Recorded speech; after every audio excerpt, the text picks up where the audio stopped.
بسم الله الرحمن الرحيم. يسبح لله ما في السماوات وما في الأرض، له الملك وله الحمد وهو على كل شيء قدير. هو الذي خلقكم فمنكم كافر ومنكم مؤمن، والله بما تعملون بصير. خلق السماوات والأرض بالحق وصوركم فأحسن صوركم وإليه المصير. يعلم ما في السماوات والأرض ويعلم ما تسرون وما تعلنون، والله عليم بذات الصدور.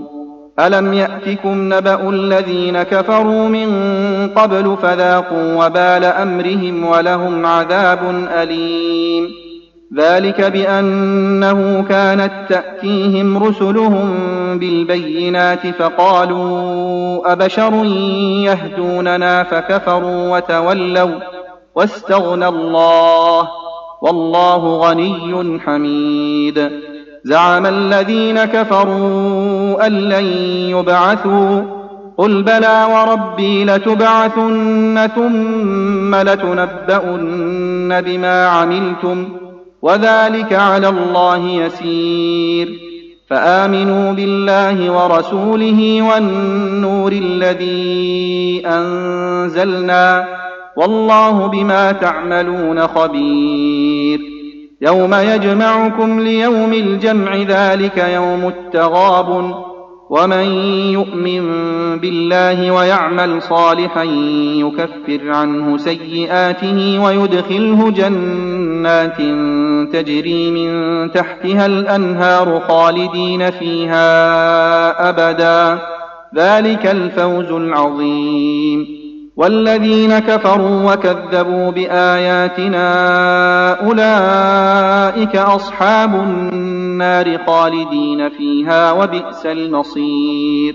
ما أصاب من مصيبة إلا بإذن الله، ومن يؤمن بالله يهد قلبه، والله بكل شيء عليم.